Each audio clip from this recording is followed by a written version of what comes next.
యేసుక్రీస్తు నామంలో మీ అందరికీ వందనాలు. ఈ సమయమందు అపోస్తలుడైన పౌలు ఫిలిప్పీయులకు రాసిన పత్రిక 1వ అధ్యాయంలో ఉన్నటువంటి విషయాలను మనము పరిశీలన చేద్దాం. ఈ 1వ అధ్యాయంలో ఉన్నటువంటి ఈ లేఖన భాగాలని ఆలోచించేటువంటి క్రమంలో కొన్ని భాగాలుగా మనం వీటిని ఆలోచన చేద్దాం. చూడండి, అపోస్తలుడైన పౌలు ఫిలిప్పీలో ఉన్నటువంటి సంఘానికి తెలియజేసినటువంటి ఈ విషయాలు ఆ రోజు ఆ సమయమందు గ్రహీతలకు ఎలాంటి సమాచారం అందిందో ఆ సమాచారాన్ని ఇప్పుడు మనం నేర్చుకుంటూ ఉన్నాం. అంటే పౌలు పరిశుద్ధాత్ముడు చేత వ్రాయించినటువంటి ఈ పత్రిక ద్వారా ఆ రోజు గ్రహీతలు ఎంత బలమైనటువంటి విశ్వాసంతో కొనసాగుతూ వారి ఆత్మీయ అభివృద్ధి ముందుకెళ్తుందో ఈరోజు కూడా మనము మన జీవితాల్లో కూడా అట్టి ఆత్మీయ అభివృద్ధితో మనం ముందుకెళ్ళవలసిన వారమై ఉన్నాం. వారు ఏం సాధించాలని పరిశుద్ధాత్ముడు కోరాడో ఈరోజు మనం కూడా వాటిని సాధించడానికి దినదినము కృషి చేయవలసిన వారమై ఉన్నాం. అందులో భాగంగా 1వ అధ్యాయం 1వ వచనం నుండి మనము చదువుకుంటూ మనము ఈ యొక్క లేఖన భాగాన్ని పరిశీలించినప్పుడు చూడండి, ఫిలిప్పీలో ఉన్న క్రీస్తు యేసునందలి సకల పరిశుద్ధులకును అధ్యక్షులకును పరిచారకులకును క్రీస్తు యేసు దాసుడైన పౌలు తిమోతియు శుభం చెప్పి రాయనది. ఫిలిప్పీలో ఉన్నటువంటి సంఘము బలమైన సంఘము, ఆత్మీయంగా ఎదుగుతున్నటువంటి సంఘము. దానికి మూలం ఏంటంటే ఫిలిప్పీలో ఉన్నటువంటి అధ్యక్షులు, పరిచారకులు, పరిశుద్ధులు అనే విషయాన్ని మనము ఆలోచిస్తూ ఉన్నాం. చూడండి, పౌలు ఈ పత్రిక రాసేటువంటి క్రమంలో మొదటిగా ప్రస్తావించినటువంటి విషయం ఏంటంటే ఫిలిప్పీలో ఉన్నటువంటి క్రీస్తు యేసునందలి సకల పరిశుద్ధులకును అధ్యక్షులకును పరిచారకులకును క్రీస్తు దాసుడైన పౌలును తిమోతియు శుభం చెప్పి రాయండి. అంటే ఫిలిప్పీ సంఘములో అధ్యక్షులు ఉన్నారు, పరిచారకులు ఉన్నారు, బోధకులు ఉన్నారు, అలాగే సకల పరిశుద్ధులు సంఘము ఉందే మనం గమనిస్తూ ఉన్నాం. అంతే ఎప్పుడైతే సంఘము పరిపూర్ణమైంది అనేది మనకి ఎప్పుడు అర్థమైందంటే అధ్యక్షులు అనగా పెద్దలు, పరిచారకులు, బోధకులు, సువార్థికులు, విశ్వాసులు వీళ్ళందరూ కూడా ఉన్నప్పుడు ఆ సంఘము పరిపూర్ణమైనటువంటి సంఘం. ఈరోజు మనం చూస్తున్నటువంటి సంఘాల్లో పెద్దలు అనేటువంటి నామకరణం మాత్రమే కానీ వాళ్ళు అధ్యక్షులకు ఉండవలసినటువంటి లక్షణాలు వారికి ఉండవు. వారి కుటుంబాలు కానీ వారి ప్రవర్తన కానీ వారి యొక్క జీవన విధానం కానీ ఏమాత్రం కూడా మంచి సాక్ష్యం అనేది ఉండదు.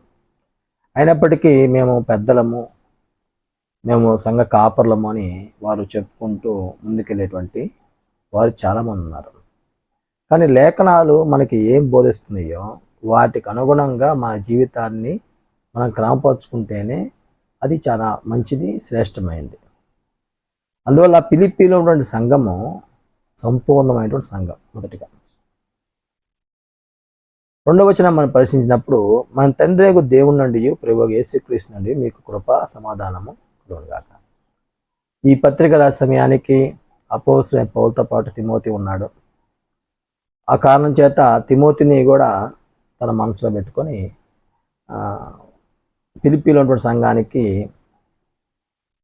శుభాలు తెలియజేస్తూ తండ్రి దేవుని నుండి యేసుక్రీస్తు నుండి మీకు కృప సమాధానం కలగాలని పౌలు యొక్క ప్రార్థన ఉంది. ఈ 1-2 వచనాల్లో మనకి గ్రంథకర్త తెలియజేస్తున్న సమాచారం ఏంటంటే వారికి శుభాలు తెలియజేస్తున్నాడు. వారికి కృప సమాధానం తండ్రి దేవుని యొద్ద నుండి యేసు ప్రభువు వద్ద నుండి రావాలని పౌలు యొక్క విన్నపాన్ని మనం పరిశీలిస్తూ ఉన్నాం. 3వ వచనం కాడ నుంచి మనం ఆలోచించినప్పుడు, మొదటి దినం నుండి ఇది వరకు సువార్త విషయంలో మీరు నాతో పాలువారిని చూచి మీలో ఈ సత్క్రియను ఆరంభించిన వాడు యేసుక్రీస్తు దినం వరకు దాన్ని కొనసాగించనని రూఢిగా నమ్ముచున్నాను. పౌలు యొక్క పరిచర్యలో ఈ ఫిలిప్పీ సంఘం యొక్క పాత్ర చాలా బలంగా ఉంది. అందుకే మొదటి దినం నుండి ఇది వరకు సువార్త విషయంలో మీరు నాతో పాలువారి ఉంటే చూచి, అంటే ఒక సేవకుడికి ఫిలిప్పీ సంఘము సువార్త పని విషయంలో ఎంత సహకరించిందో, ఎంతగా ఫిలిప్పీ సంఘము ఆయనకి తోడ్పాటుగా నిలిచిందో పౌలు ఇక్కడ తెలియజేస్తున్నాడు. అంటే మొదటి దినం నుంచి, అంటే వాళ్ళు ఫిలిప్పీలో సంఘం ప్రారంభమైన నుండి పౌలు యొక్క సువార్త పరిచర్యలో వారు ఎంతో బలంగా పాలువారవుతూ పౌలుకి సహకరించినట్లుగా మనం చూస్తూ ఉన్నాం. దీన్ని బట్టి మనం ఏం నేర్చుకోవచ్చు? మనం నేర్చుకునే నీతి ఏంటి అంటే, సువార్తికుడికి సంఘము ఎప్పుడు కూడా సువార్త పని విషయంలో సహకరించాలి. చూడండి, సువార్తికుడు నమ్మకమైన వాడై ఉండి దేవుని పని పట్ల ఆసక్తి కలిగి తృష్ణ కలిగి పనిని బలంగా చేయగల సమర్థుడైన వాడై ఉంటే సంఘము సువార్తికుడికి అన్ని విషయాల్లో సహకరిస్తే ఇంకా బలమైన పని చేస్తాడు, అనేక ఆత్మలు రక్షిస్తాడు, అనేక ఆత్మల్ని క్రీస్తులో తీసుకొచ్చి దేవుని పని ఇంకా వర్ధింపజేసేటువంటి అవకాశం ఎంతైనా ఉంటుంది. సంఘం సహకరించకపోతే, సంఘము ప్రోత్సహించకపోతే సువార్తికుడు ముందుకెళ్ళలేడు.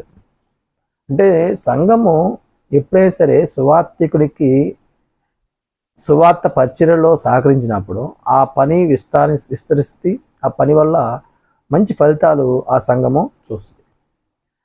సంఘం సహకరించకపోతే సువార్తికుడు బలంగా ముందుకెళ్ళేటువంటి అవకాశం ఉండదు. ఈరోజు చాలామంది ఒక సువార్తికుడే అన్ని చూసుకుంటూ ఉంటాడు, ఒక సువార్తికుడే అన్ని కార్యక్రమాలు నడిపిస్తూ ఉంటాడు, ఒక సువార్తికుడే అన్నిటినీ తన యొక్క నెత్తిన వేసుకొని ముందుకెళ్తూ ఉంటాడు.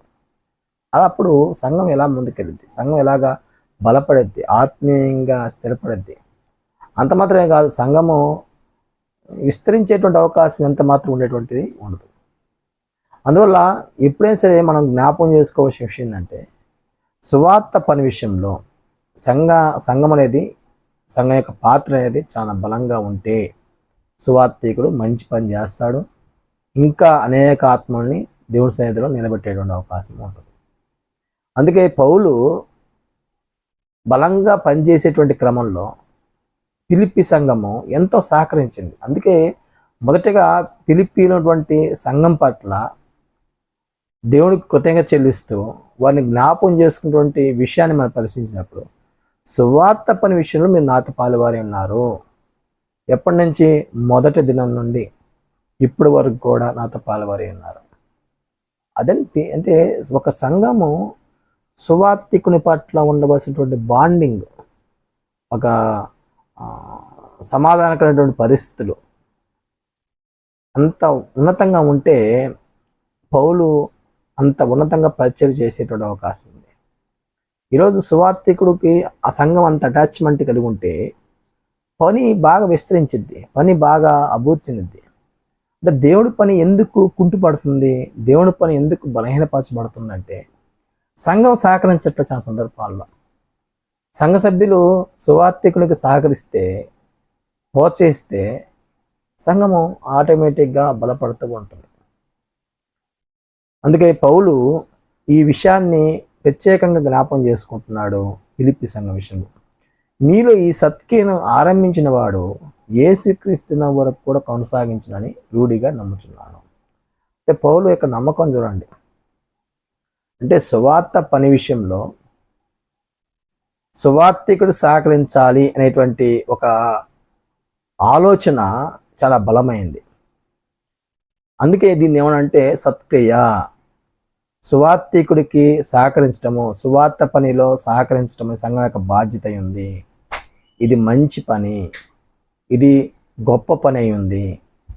అందువల్ల పౌలు ఈ విషయాన్ని జ్ఞాపం చేసుకుంటూ అంటున్నాడు,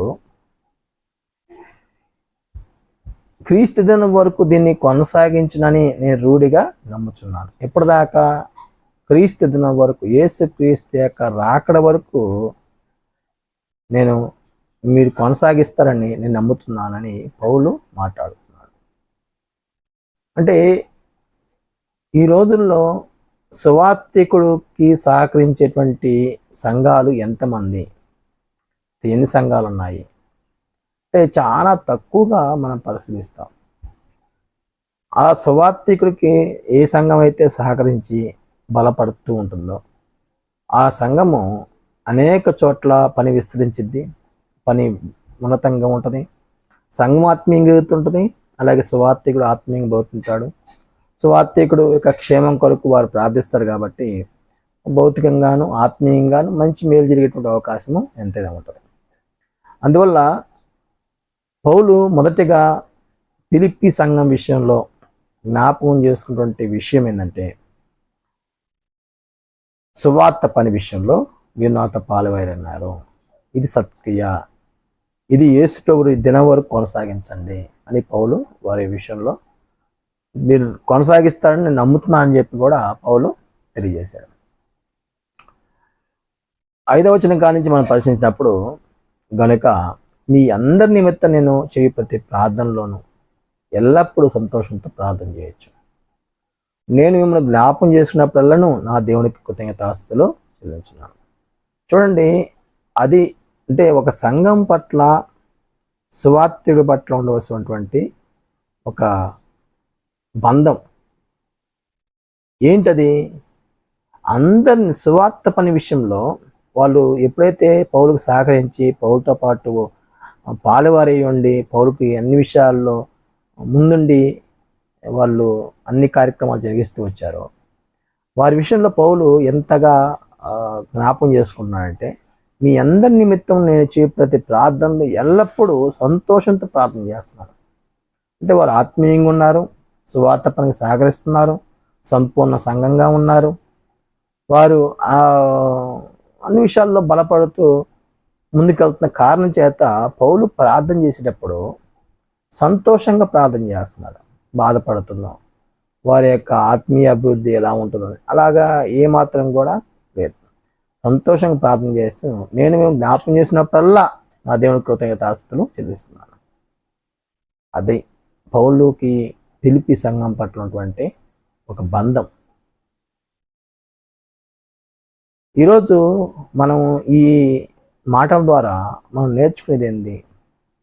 సువార్తికుడు సంఘం విషయంలో సంతోషంగా ప్రార్థన చేస్తాడా? వారు ఆత్మీయంగా ఎదుగుతున్నాన్ని బట్టి, వారు క్షేమకరమైనటువంటి జీవిత విధానాన్ని బట్టి, వారు దేవునికి లోబడి దేవునికి ప్రియులుగా ఉండేటువంటి పరిస్థితిని బట్టి సువార్తికుడు సంతోషంగా ప్రార్థన చేస్తూ ఉంటే ఆ సంఘము ఎంతో ఆనందదాయకమైన సంఘము, సంతోషపరిచే సంఘం. ఒకవేళ లేకపోతే ఆ సంఘము బలహీనమైంది, దేవుడి చేత మెప్పు పొందేటువంటి అవకాశము లేదు. కావున మొదటి విషయం మనం చెప్పినప్పుడు ఫిలిప్పీ సంఘము సంపూర్ణ సంఘంగా ఉంది అనే విషయం ఆలోచించాము. రెండో విషయం మనం పరిశీలించినప్పుడు సువార్త పని విషయంలో పౌలుకి సంఘము, ఫిలిప్పీ సంఘము బాధ్యత తీసుకొని సువార్త పని విషయంలో పాలువారై అది సత్క్రియగా భావించి వారు ముందుకెళ్తున్నట్టుగా మనం పరిశీలన చేశాం. మూడో సందర్భంలో ఫిలిప్పీ సంఘాన్ని జ్ఞాపం చేసుకున్నప్పుడల్లా పౌలు సంతోషంగా ఉన్నాడు, దేవుడు కృతజ్ఞతాస్తుతితో చెల్లిస్తున్నాడు. 7వ వచనాన్ని మనం పరిశీలించినప్పుడు, నా బంధకములను నేను సువార్త పక్షమున వాదించడాన్ని దాన్ని స్థిరపరచడాన్ని మీరందరూ ఈ కృపలో నాతో పాలువారి ఉన్నారు కనుక నేను నా హృదయంలో ఉంచుకుని ఉన్నాను. ఇందుచేత మిమ్మల్ని అందరిని గూర్చి ఇలాగ భావించుట నాకు ధర్మమే. దేవుడికి కృతజ్ఞతాస్తుతులు చెల్లిస్తున్నాడని, వారిని జ్ఞాపకం చేసుకున్నప్పుడల్లా సంతోషంగా ఉన్నాడని, దేవునికి ప్రార్థన చేసేటప్పుడు సంతోషంగా ప్రార్థన చేస్తున్నా అని ఇవన్నీ విషయాలను బట్టి ఇది ధర్మమే అని పౌలు యొక్క భావమైంది. ఎందుకు ధర్మము? వారు దేవుని పని విషయంలో మాత్రమే కాదు, నా బంధకములను నేను సువార్త పక్షం వాదించను, దాన్ని స్థిరపరచను, మీరందరూ ఈ కృపలో నాతో పాలువారి అన్నారు. అంటే చాలా వివరంగా చెప్పాడు ఇక్కడ. అంటే పౌలు సువార్త పని విషయంలో మాత్రమే వాళ్ళు సహకరించినట్లుగా చూడట్లేదు. పౌలు కష్టాల్లో, ఇబ్బందుల్లో, శోధనలో కూడా ఫిలిప్పీ సంఘము పౌలుకి సహకరించింది. పౌలుతో పాటు పాలువారి ఉన్నారు. ఇదండి అంటే సువార్తికుడికి వెనకాల ఇంత బలమైనటువంటి సంఘం ఉంటే సువార్తికుడు ధైర్యంగా ఉంటాడు, మంచి పని చేస్తాడు, నమ్మకంగా బతుకుతాడు, అనేక చోట్ల విస్తారమైనటువంటి పనిని జరిగించేటువంటి అవకాశం ఉంటుంది. అందుకే పౌలు అనేక చోట్ల సువార్త పని జరిగించేటువంటి క్రమంలో ఇలాంటి సంఘాలు సహకరించడం బట్టియే మరి పౌలు అంత బలంగా పరిచయం చేశాడు. ఆయా అన్ని ప్రాంతాల్లో కూడా తిరిగి దేవుని యొక్క వాక్యాన్ని బోధించి ఆయా ప్రాంతాల్లో దేవుని యొక్క పని జరిగించటము, అనేక సంఘాలు ఏర్పాటు చేయటము మనము చూస్తాం. అంటే చూడండి ఎంత చక్కగా ఇక్కడ పౌలు వారి యొక్క పని, వారి యొక్క పాలివారు ఎలా పాలివారి ఉన్నారో సువార్త పని పౌలతో పాటు అనే విషయాన్ని పరిశీలించినప్పుడు, నా బంధకార్యందు నేను సువార్త పక్షన వాదించను, దాన్ని స్థిరపరచను, మీరందరూ ఈ కృపలో నాతో పాలువారైన కనుక నేను మిమ్మల్ని నా హృదయంలో ఉంచుకున్నాను. పౌలు యొక్క హృదయంలో ఫిలిప్పీ సంఘం ఉంది. ఇంచేత మేమందరిని గురించి ఇలా భావించడం నాకు ధర్మమే. క్రీస్తు యేసు యొక్క దయారాసం బట్టి మీ అందరి మీద నేను ఎంత అపేక్ష కలిగి ఉన్నానో దేవుడే నా సాక్షి. అంటే క్రీస్తు యేసు యొక్క దయారసం బట్టి మీ అందరి మీద నేను అంత అపేక్ష కలిగి ఉన్నాను. అంటే మీ పట్ల నేను చాలా మంచి అపేక్ష కలిగి ఉన్నాను. దీనికి సాక్షి ఎవరంటే దేవుడే అని చెప్పి పౌలు మాట్లాడుతున్నారు. 9వ వచనంలో, మీరు శ్రేష్టమైన కార్యములను వివేచించువారొకటికు మీ ప్రేమ తెలివితోనూ సకల విధమైన అనుభవ జ్ఞానంతో కూడిందై అంతకంతకు అభివృద్ధి పొందవలననియు, ఇందువలన దేవునికి మహిమయు స్తోత్రమును కలుగునట్లు మీరు యేసు క్రీస్తు వలన నీతి ఫలంతో నిండుకున్న వారే క్రీస్తు దినముకు నిష్కపటులుగాను నిర్దోషులుగా కావాలని ప్రార్థించున్నాను. పౌలు ప్రార్థన 9వ వచనం కానించి 11వ వచనం వరకు పౌలు యొక్క ప్రార్థన గురించి ఇక్కడ మనం పరిశీలిస్తాం. ఏం ప్రార్థన చేస్తున్నాడు అంటే, పౌలు ఫిలిప్పీ సంఘంతో ఉన్నటువంటి బాంధవ్యము బట్టి, అంటే చాలా చోట్ల దేవుడు పని చేశాడు పౌలు. అనేక చోట్ల వాక్యం చెప్పాడు, అనేక చోట్ల సంఘాలు ఏర్పడ్డాయి. పౌలుకి అనేక మంది సహకరించారు, ఆర్థికంగాను అనేక విషయాల్లో పౌలు సహకరించారు. కానీ ఫిలిప్పీ సంఘం విషయంలో ప్రత్యేకంగా పౌలు రాసినటువంటి విషయాలు మనం పరిశీలిస్తున్నప్పుడు ఒక ప్రత్యేకమైనటువంటి బంధంతో పౌలు ఫిలిప్పీ సంఘం ఉంది అనేది మనం పరిశీలిస్తూ ఉన్నాం. అందుకే ఏమంటున్నాడు పౌలు వారి పట్ల, వారి విషయంలో ప్రార్థన చేస్తున్నటువంటి ఇది మనం పరిశీలించినప్పుడు, మీరు శ్రేష్టమైన కార్యాలు వివేచించవలగట్టుకో. ఒకటి, సంఘము శ్రేష్టమైన కార్యాలు గురించి వివేచించగలగాలి. ఏది శ్రేష్టమైంది, ఏది ఉత్తమమైంది, ఏది దేవునికి మహిమకరమైంది అనే విషయాన్ని ఆలోచించగలగాలి, వివేచించగలగాలి. 2, మీ ప్రేమ అన్న సంఘం యొక్క ప్రేమ తెలివితోనూ సకల విధమైన అనుభవ జ్ఞానంతో కూడిందై ఉండాలి. అంత మాత్రమే కాదు, ఆ ప్రేమ అంతకంతకు అభివృద్ధి పొందాలి. అంటే ప్రేమలో సంఘము ఉండవలసినటువంటి విధానాన్ని పౌలిక పరిచయం చేస్తున్నాడు. ఏమంటున్నాడు? ప్రేమ తెలివితో ఉండాలి. అంటే ఎవరు నొచ్చుకోకుండా మాట్లాడటం, ఒకరి యొక్క క్షేమాన్ని ఒకరు పరామర్శించుకోవటం, మంచి చెడులు మాట్లాడుకోవటం, దేవుని యొక్క పని విషయంలో వారు ముందుకెళ్తూ సంఘంలో ప్రతి ఒక్కరు కూడా సహోదర భావంతో దేవుని పని చేసేటువంటి క్రమంలో ఒక ఏక మనసుతో, ఏక హృదయంతో వారందరూ ముందుకెళ్తున్నప్పుడు వాళ్ళ గురించి ఏమంటున్నాడంటే సకల విధ అనుభవంతో జ్ఞానంతో కూడింది, అంతకంతకు ప్రేమ అభివృద్ధి పొందాలి. అంటే సహోదరుల మధ్య, సంఘంలో ఉన్నటువంటి ప్రతి ఒక్కరి మధ్య ఒక కుటుంబం యొక్క వాతావరణాన్ని ఏర్పాటు అవ్వాలి. ఒక మంచి కుటుంబం, ఒక మంచి విధానంతో కూడినటువంటి పరిస్థితులు ఉన్నప్పుడు, అంత ఆత్మీయమైనటువంటి ప్రేమ వారి యొక్క జీవితాల్లో అనురాగాలు కలిగి ఉన్నటువంటి పరిస్థితి ఏర్పడినప్పుడు ఆ సంఘము ఒక బలమైనదిగాను, ఏ పరిస్థితికైనా ఎదుర్కొనేటువంటి శక్తి గల సంఘంగాను ఉండేటువంటి అవకాశం ఉంటుంది. అందుకే పౌలు అంటున్నాడు, అంతకంతకు అభివృద్ధి పొందేవాడిని, ఇందువలన దేవుడికి మహిమయు స్తోత్రం కలుగునట్లు. కాబట్టి ఇందువల్ల దేవుడికి కలిగేది ఒకటి, సంఘం ఎప్పుడైతే దేవుడి పని విషయంలో శ్రేష్టమైన కార్యాలు వివేచిస్తూ ఉంటుందో, ఎప్పుడైతే సంఘము కలిసి ప్రేమలో వర్ధిల్లుతూ ఉంటుందో, బలపడుతూ ఉంటుందో, ఇది దేవునికి మహిమకరమైంది, దేవుడు సంతోషపడేది, దేవుడు ఆనందించే పని అయింది ఉందని ఆలోచించగలగాలి. ఇందువల్ల దేవుడికి మహిమయు స్తోత్రం కలిగినట్లు మీరు యేసుక్రీస్తు వలన నీతి ఫలముతో నిండుకున్న వారై, యేసుక్రీస్తు వలన నీతి ఫలాలతో నిండుకోవాలి సంఘము. అంటే సంఘము సువార్త పనిలో బలంగా ఉండి శ్రేష్టమైన కార్యాలు వేచిస్తూ ప్రేమలో అభివృద్ధి పొందుతూ నీతి ఫలాల్లో నిండుకున్న వారై ఉండాలి, నీతి ఫలాలతో నిండుకున్న వారై ఉండాలి. అప్పుడు యేసుక్రీస్తు దినానికి వీరి యొక్క జీవన విధానము, వీరి యొక్క ప్రవర్తన, వీరి యొక్క నడవడి ఎలా ఉండాలంటే నిష్కపటంగాను నిర్దోషంగా ఉండాలని పౌలు యొక్క ప్రార్థన ఉంది. అంటే పౌలు యేసుక్రీస్తు దినానికి ఫిలిప్పీలో ఉన్నటువంటి సంఘము ఏ స్థాయికి కలిగి ఉండాలో, ఏ స్థాయిలో జీవితాన్ని ముందుకు వెళ్ళాల్సిందో అనే విషయాన్ని పౌలు ఇక్కడ జ్ఞాపకం చేస్తుంది. సువార్త పనుల్లో పాలివారై ఉన్నారు వీళ్ళు. పౌలు ఆనందిస్తూ ప్రార్థన చేస్తున్నారు వారి విషయంలో. పరిపూర్ణమైన సంఘంగా ఫిలిప్పీ సంఘం ఉంది. అంత మాత్రమే కాదు, శ్రేష్టమైన కార్యాలు వేచిస్తూ ప్రేమలో వర్ధిల్లుచు నీతి ఫలాలతో నిండుకొని వారై యేసుక్రీస్తు దినాన్ని నాటికి వీళ్ళు నిర్దోషులుగాను నిరపరాధులుగా ఉండాలని పౌలు ప్రార్థిస్తున్నాడు.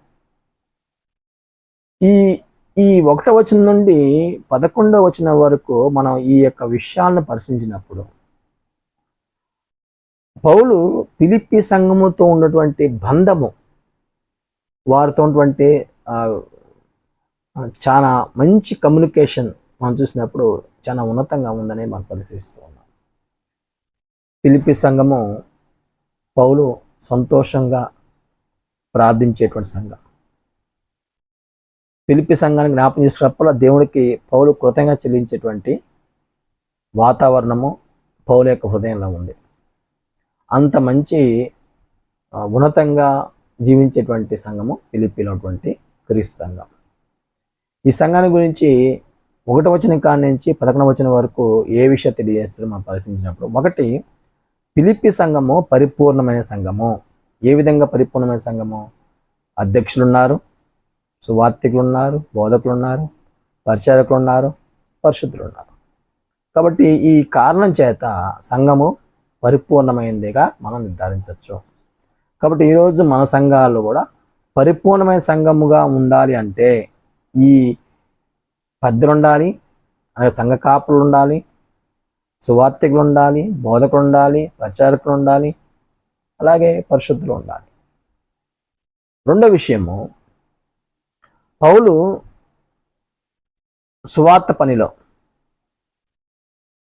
మొదటి దినం నుంచి సంఘం ఫిలిప్పీ సంఘం ప్రారంభమైన నుండి పౌలు ఈ పత్రిక రాసే సమయానికి వరకు కూడా ఫిలిప్పీ సంఘము పౌలుకి సువార్త పని విషయంలో సహకరిస్తుంది. కాబట్టి సంఘము పౌలుకి సహకరిస్తున్న విధానాన్ని బట్టి పౌలు ధైర్యంగా అనేక చోట్ల వెళ్ళి విస్తారమైన పని చేసి అనేక సంఘాలను ఏర్పాటు చేశాడు.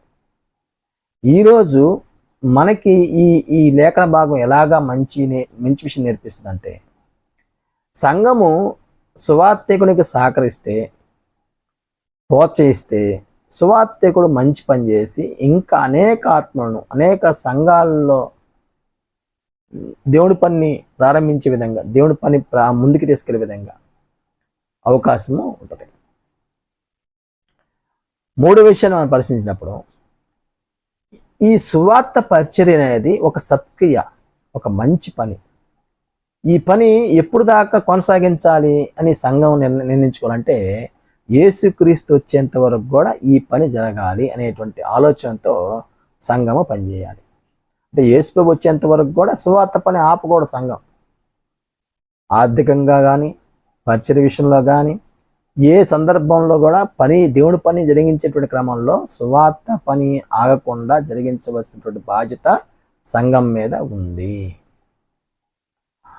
నాలుగో విషయాన్ని మనం పరిశీలించినప్పుడు, సంఘము అంత ప్రేమ చూపిస్తున్నప్పుడు, సంఘము పౌలు పట్ల అంత అభిమానం చూపిస్తున్నప్పుడు, సంఘం పట్ల పౌలుకి ఎంత ప్రేమ ఉంటుంది, ఎంత బంధం ఉంటుందంటే, పౌలు అన్నాడు, నేను మిమ్మల్ని అందరినీ కూడా నా హృదయంలో ఉంచుకున్నాను, మిమ్మల్ని జ్ఞాపం చేసుకునేప్పటిలో దేవునికి సంతోషంగా ప్రార్థన చేస్తున్నాను, మీ విషయమే దేవునికి కృతజ్ఞతాసు చెల్లిస్తున్నాను. ఇన్ని మాటలు మాట్లాడాడండి ఇక్కడ. అంటే ఫిలిప్పి సంఘము అంత బలంగా ఉంది, పౌలుతో అంత సంబంధాన్ని కలిగి ముందుకెళ్తుంది. అందుకే పౌలు మిమ్మల్ని మీ విషయం సంతోషిస్తున్నాను, మిమ్మల్ని అందరినీ నా హృదయంలో ఉంచుకున్నాను, మీ కొరకు ప్రార్థన చేస్తున్నాను చెప్పాడు. అంటే ఈ నాలుగో విషయాన్ని మనం పరిచినప్పుడు, సంఘము చూపించే ప్రేమను బట్టి సువార్థికుడు బలంగా సంఘాన్ని ప్రేమిస్తాడు, సంఘాన్ని కొరకు ప్రార్థిస్తాడు, సంఘం చేసే పని విషయాన్ని బట్టి సంతోషిస్తాడు. అంటే సంఘము ఇలా ఉన్నప్పుడు సువార్థికుడికి ఇంకేం కావాలి? కాబట్టి ఆయన సంఘంలో ఉన్నటువంటి ప్రతి ఒక్కరి పట్ల తన హృదయంలో ఉంచుకొని దేవుడికి ప్రార్థించేటువంటి వ్యక్తిగా ఉంటాడు. ఐదో విషయాన్ని మనం పరిశీలించినప్పుడు చూడండి, పౌలు యొక్క సువార్త పరిచర్యలో మాత్రమే ఫిలిప్పి సంఘం పాలి భాగస్థుల కాల. ఆయన బంధకాలు, ఆయన శ్రమలు, ఆయన ఇబ్బందులు, ఆయన శోధనలో కూడా ఫిలిప్పి సంఘము పాలివారై ఉంది. అందుకే నా బంధకాల్లోనూ సువార్త పక్షం వాదించటి అన్ను, దాన్ని స్థిరపరచటి అన్ను మీరు నాతో పాలివారి ఉన్నారు. అందుకు నేను మిమ్మల్ని జ్ఞాపం చేసుకుంటున్నాను, ఇది ధర్మమే అని చెప్పి పౌలు మాట్లాడాడు. అంటే సంఘము సువార్థికుని విషయంలో ప్రతి విషయంలో కూడా సంఘము బాధ్యత తీసుకోవాలి. వాళ్ళు అనారోగ్యంగా ఉన్నప్పుడు, బాధల్లో ఉన్నప్పుడు, ఇబ్బందులు ఉన్నప్పుడు తెలుసుకొని సంఘం వాళ్ళని ప్రోత్సహించాలి, వాళ్ళని పరామర్శించాలి, వారికి కావాల్సిన ఆర్థికమైనటువంటి సహాయం కూడా అందించేటువంటి అవకాశము చేయగలగాలి. అప్పుడు సువార్థికుడు ధైర్యంగా ఉంటాడు, నిలబడతాడు, శక్తి పొందుకుంటాడు. తను పనిచేస్తూ సంఘము తనకి ఎంతో సహకరిస్తుందని ఉత్సాహంగా దేవునికి కృతజ్ఞతాసు చెల్లిస్తాడు. అప్పుడు పని తను ఉన్నతంగా చేసేటువంటి వాడుగా, నమ్మకంగా చేసే విధంగా, బాధ్యతగా చేసే విధంగా ఉంటాడు సువార్థికుడు. కాబట్టి ఐదో పాయింట్ ఏంటంటే, సువార్థికుడు ఇక శ్రమలో కూడా సంఘం యొక్క బాధ్యత చాలా అవసరమైంది. అందుకు పౌలు సువార్త పనిలో ఎంత అపేక్ష కలిగినటువంటి వారి విషయంలో తను కూడా అంత బలంగా అపేక్ష కలిగి వారి పట్ల ముందుకు సాగేవాడిగా ఉన్నాడని మనం చూస్తూ ఉన్నాం. అందుకే క్రీస్తు చేసే దయారాశం బట్టి మీ అందరి మీద అపేక్ష కలిగి ఉన్నాను, ఇది దేవుడి సాక్షి దీని విషయంలో అని చెప్పన్నాడు. తర్వాత 9వ వచనం కాడి నుంచి 11వ వచనం వరకు పౌలు ప్రార్థన చేశాడు. ఏమని ప్రార్థన చేశాడు? మీరు శ్రేష్టమైన కార్యం వివేచించాలి, మీ ప్రేమ తెలివితో ఉండాలి, జ్ఞానంతో ఉండాలి, అభివృద్ధి పొందాలి అని చెప్పాడు. మీరు నీతి ఫలాలతో నిండుకొని ఉండాలి. అంత మాత్రమే కాదు, యేసుక్రీస్తు దిననాటికి మీరు నిర్దోషులుగా నిరపరాధులుగా ఉండాలని నేను మీ కొరకు ప్రార్థన చేస్తున్నాను. అంటే సంఘం యొక్క ఆత్మీయ పురోగతి కొరకు దేవుని యొక్క పని, దేవుని యొక్క కార్యాలు, దేవుని యొక్క అన్ని విషయాల్లో ఉన్నటువంటి బాధ్యతటువంటి పాత్ర సంఘము ముందుకు ఉండాలి. అంటే సువార్థికుడు సంఘం యొక్క ఆత్మీయ క్షేమాభివృద్ధి కొరకు పనిచేయగలగాలి, వారి ఆత్మీయ క్షేమాభివృద్ధి కొరకు ప్రార్థించగలగాలి. పౌలు చూడండి, యేసుక్రీస్తు దినము నందు మీ జీవితాలు ఎలా ఉండాలి, నిర్దోషులుగా నిష్ప్రార్థనగా ఉండాలని నేను ప్రార్థన చేస్తున్నాను. మీరు ఆత్మీయంగా బలం పొందుకొని విశ్వాసంలో స్థిరంగా ఉండాలని ప్రార్థన చేస్తున్నాను పౌలు తెలియపరచాడు. కాబట్టి ఈ 1వ వచనం నుండి 11వ వచనం వరకు పౌలు సంఘంతో ఉన్నటువంటి బంధం, పరిచర్య విషయంలో పౌలుతో పాటు వాళ్ళు ఎలా పనిచేశారో, ఎలా పాలువారి ఉన్నారో, కష్టాల్లో బాధల్లో కూడా పౌలుతో ఎలాగా ఒక కుటుంబంగా పౌలుకి సహకరించారు, పౌలు వాళ్ళందరినీ హృదయంలో ఉంచుకున్నాడు, పౌలు వారి కొరకు సంతోషిస్తున్నాడు, పౌలు వారి కొరకు కృతజ్ఞత చెల్లిస్తున్నాడు, వారి ఆత్మీయ క్షేమం కొరకు పౌలు ఎంతగానో ఆరాటపడుతున్నాడు, అపేక్ష కలిగి ఉన్నాడు అనే విషయాన్ని ఈ 11 వచనాలు మనము అధ్యయనం చేశాం. కాబట్టి ఈ 1వ వచనం నుండి 11వ వచనం వరకు మనం పరిశీలించినప్పుడు 1 నుంచి 2 వచనాలు గ్రంథకర్త స్వభావ గురించి తెలియజేశాడు. అలాగే 3వ వచనం కాడి నుంచి 5వ వచనం వరకు పౌలు వారి యొక్క పరిచర్య, వాళ్ళు పరిచర్యలు ఎలా పాలువారని తెలియజేశాడు. అలాగే పౌలు వరకు ప్రార్థన చేస్తున్నాడు అని చెప్పాడు.